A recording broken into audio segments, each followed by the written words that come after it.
Here comes the money. You're now listening to the Gambling with Gold podcast with Jason Gold. Presented by Champions Round.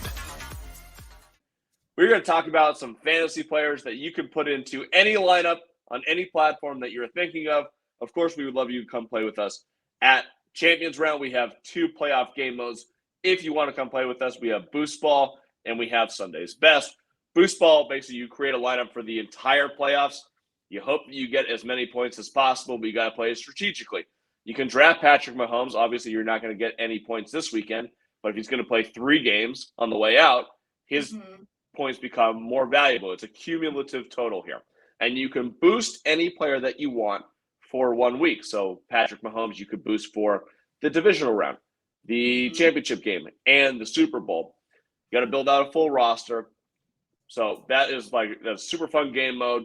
I love doing that one. But we're going to focus on Sunday's Best for the purposes of this. Basically, you have to draft 1 quarterback, 1 wide receiver, 1 running back, and 1 tight end just for this weekend. You can pick from any of the 6 games. We're going to talk about which players you should be targeting in that format and which players you could potentially target in other DFS formats on a 1-week basis. If you're playing DraftKings or FanDuel or whoever, these are guys that you may want to target. So let's start off at quarterback.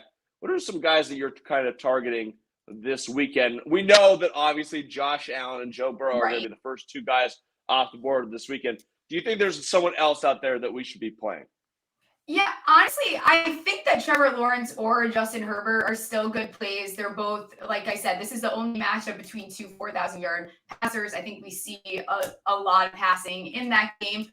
Honestly, kind of a sleeper is Daniel Jones. And I hate to say that because we all know it's my team, but he had a lot of success against the Vikings. Quarterbacks throughout the season have had a lot of success. And if the Giants are going to win that game, he is going to have to be a key factor. So I like Daniel Jones as well as a little bit more of a sleeper. Daniel Jones, the 4th quarter of the fantasy season, the number 2 quarterback in fantasy behind Patrick Mahomes. I think he averaged 22.9 fantasy points per game. So I don't even think that's so much of a sleeper option, especially if we're on the over 38.5 and your number in your head rushing yards is 80 yards and a touchdown. Fucking start him at RB1, baby. Let's ride. So all in on the Daniel Jones experience, especially if you like the New York Giants. And also remember, when we're looking at fantasy totals, something really valuable to do is just go look at the Vegas totals on the game.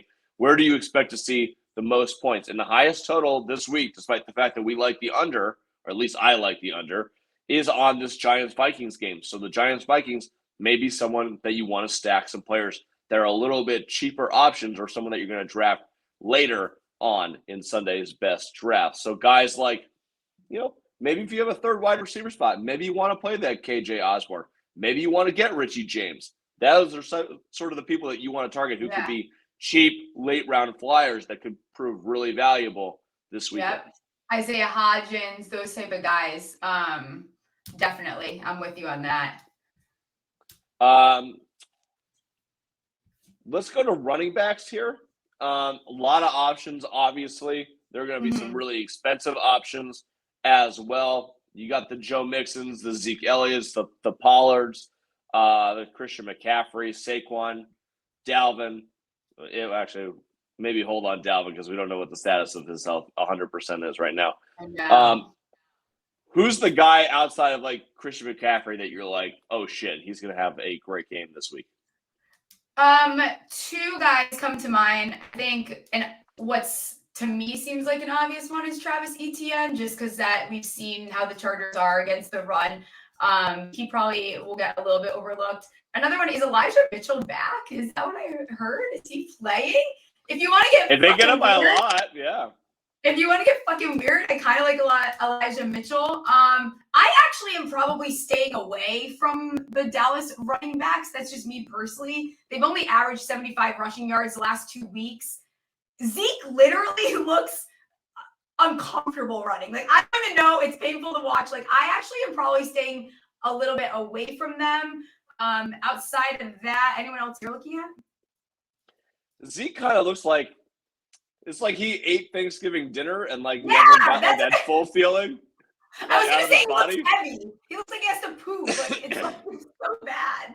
Yeah, I think that Thanksgiving dinner extended a little bit into January here.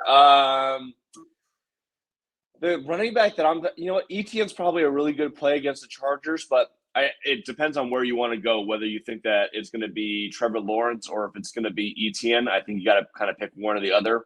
And if they if they have to play from behind, like ETN's screwed in this game unless they're running a bunch of screens for him. It's interesting. I don't think that would be the direction that I would go, though. I do like the Elijah Mitchell one, though, because if they get up a lot, like they're not going to play McCaffrey at all. They need to save him for actual good teams, which means Mitchell, they don't care. Let him go get 20 carries. So I think that that's actually a super sneaky play. And the total's low. They could be up a lot. Mitchell's like that flex play that you kind of sneak in there. Kind of love that. I think that the guy, if I'm going to pay a lot of money here, it would probably be for a guy that I think is going to score a touchdown. So I would probably go high, and I would just go for Austin Eckler, especially if this might be the only game that you got to use him in, and he's probably going to put up. He's been a monster all year. He's going to score a touchdown. So give me the anytime touchdown on Eckler also for what it's worth, but he's going to put up 20. So I'm comfortable playing Eckler and playing really high for him in my RB1 spot. That's kind of where I'd be going. I'm the same way with Saquon too. He had a really good showing against the Vikings last time. I think he's another way that the Giants, if they do win this game, it's because Saquon scored a touchdown and he rushed for over 100 and whatever yards. All right, so let's move over to wide receiver here. I have one pick that I'm just like the super smash spot of the week. Stephon Diggs against this Miami Dolphins defense. Diggs is going to score a touchdown. He's going to have, he might come out early in this game, but I think he's going to have like 8 for 80 and a touchdown real quick. He's safe. He's at the top of the board. I don't even have to think about it. Yeah, I'm with you on that. Totally. I was thinking that. You also, if you're going to go the Lawrence or I think Christian Kirk is an interesting option. I don't know why. Am I suddenly on Jacksonville? Maybe I do like Jacksonville. This whole show I'm talking about how I like the Chargers, and then we get to this part and now I'm on Jacksonville. So maybe I am talking myself into Jacksonville a little bit more. I might be a closet Jacksonville fan as well. Like you said, 2 cheap options again come from that Giants-Vikings game, and Isaiah Hodgins, a KJ Osborne, one of those guys. Honestly, Osborne has quietly been playing very, very well and is not getting talked about a lot. But Richie James and Richie James scores a touchdown almost every freaking game. So you're at a point where Jones trusts him, probably will get in the end zone. Very cheap option. Anyone else you're looking at? Maybe like a wide receiver 2 play, Brandon Ayuk.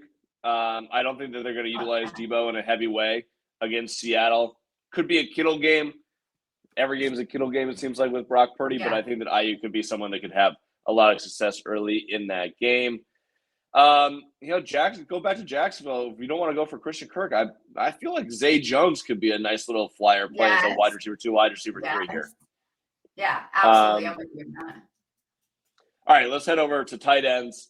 Basically, there's only one top tight end option this week, which is going to be George Kittle. Mark Andrews, we don't know who the quarterback is going to be. He hasn't been healthy. Yeah, you could use him, but I think there's probably better options on the board here. TJ Hawkins has been an absolute monster for the Vikings. He destroyed the Giants, and they are not good at covering the tight end either. So Hawkinson would be our number 1 pick probably on the board. Kittle, obviously the way he's been playing, would be up there too, but we don't know how much they're going to be passing in that game versus Seattle. So those are the top 2 options. Andrews probably comes in third just because of who Andrews is. But outside of that, are there any flyers or any guys that you're looking, maybe they score like an anytime touchdown and that's a reason to play them in fantasy? Someone like a Dalton Schultz or a Dawson Knox that you like this week? Dawson Knox is interesting. I actually like Kittle to get in the end zone this week. For some reason, Purdy and him just have a nice little connection going on. 7 TD receptions over the last 4 weeks. I'm doing it again. I'm going back to Jacksonville. And Evan Ingram? I'm doing it. I'm fucking saying it. And I don't want to see Evan Ingram quote tweet me ever again because I have been an Evan Ingram supporter since day one. Evan Ingram's looked fantastic. He finished the season so strong. finished just the fantasy season in general strong. I like Evan Ingram. All right. That does it for our fantasy preview. Go play Boost Ball. Go play Sunday's Best on the Champions Round app right now. That's all we got. We're out. Super Wildcard weekend in the books. We got 4 parlays. We got fantasy in the books. I'm excited. I'm ready to roll. I need one thing on the way out from you, Smalls, and I'm going to put you on the spot. You can't get away from it. Prediction, Giants versus Vikings. What's the final score? Okay, so I think that game is going to be higher scoring than Jason does, but 30-28 is what the score might be. Which team wins? I can't say that out loud. Vikings win. Vikings win. Oh, God. All right. That does it. Good luck with all of your gambling this weekend. We will talk to you next week. See you later. See ya.